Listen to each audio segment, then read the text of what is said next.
जब लोग जीवन में काम करना शुरू करता है तब उन्हें बहुत ज्यादा दर्द होता है, तकलीफ होती है, उन्हें बहुत ज्यादा मेहनत करना पड़ता है और ये बात उनसे बर्दाश्त नहीं हो पाती है। उनका शरीर जवाब दे देता है और वो उस काम को छोड़कर किसी और तरकीब से सफल होने का प्रयास करते रहते हैं। लेकिन याद रखिएगा, इस प्रकार से कोई भी व्यक्ति जीवन में सफल नहीं हो पाता है। याद रखिएगा कि सफलता का मार्ग मेहनत, दर्द और तकलीफ से होकर गुजरेगा और यह आपको सहना ही पड़ेगा, तो इसके लिए आप हमेशा तैयार रहिए। तो चलिए इस बात को एक कहानी के माध्यम से समझते हैं। एक बार एक मूर्तिकार अपनी छेनी और हथौड़ी से एक पत्थर को भगवान की मूर्ति का आकार देने का प्रयास कर रहा था। जैसे ही वह छेनी पर अपना हथौड़ा चलाता, वह पत्थर चिल्लाने लगता और कहने लगता कि ये क्या कर रहे हो, मुझे इतना मार क्यों रहे हो, मुझे बहुत दुख हो रहा है, तकलीफ हो रही है, पीड़ा हो रही है, मुझे अपने हाल पर छोड़ दो और यहाँ से चले जाओ। मूर्तिकार ने उस पत्थर से कहा, मुझे बहुत अच्छे से पता है कि तुम्हें बहुत ज्यादा दर्द हो रहा है, तकलीफ हो रही है और तुम बहुत ही ज्यादा पीड़ा में हो, लेकिन यदि आज तुमने इस दर्द को नहीं सहा, इस तकलीफ को नहीं सहा, तो जीवन भर तुम यही इसी प्रकार से पड़े रहोगे।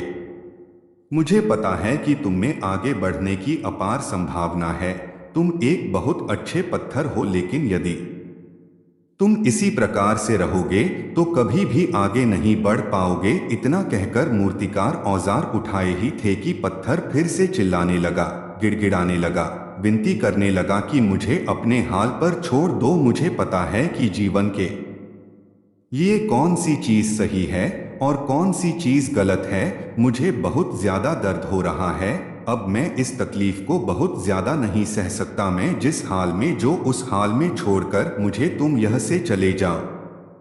उस मूर्तिकार फिर से उस पत्थर को समझाने की कोशिश की, ज्यादा अधीर मत बनो और अपने सब्र को बनाए रखो, थोड़ी देर और इस दर्द को सहो। यदि इस दर्द को सह लिया तो मैं भगवान की मूर्ति के रूप में तुम्हारी स्थापना करवाऊंगा और फिर दूर दूर से तुम्हारी लोग पूजा करने आएंगे और पंडित और लोग तुम्हारी सेवा करेंगे।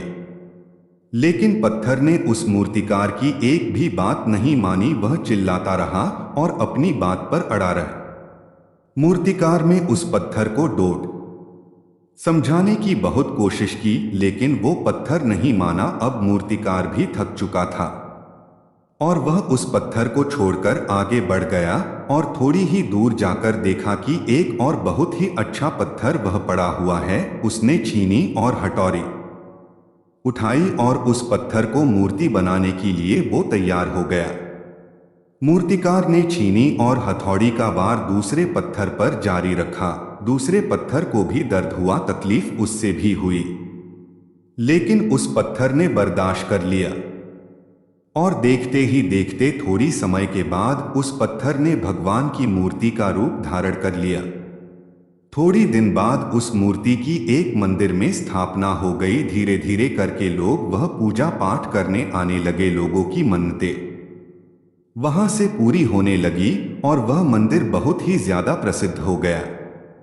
अब धीरे धीरे करके दूर दूर के गांव से लोग वहां पूजा पाठ करने आने लगे। फिर एक दिन और उससे पत्थर को उसी मंदिर में लाया गया और उसे एक कोने में रख दिया गया। अब लोग आते और उस पर नारियल फोड़ते। ये कोई और पत्थर नहीं बल्कि भी पत्थर था जिसने दर्द को नहीं सहा था।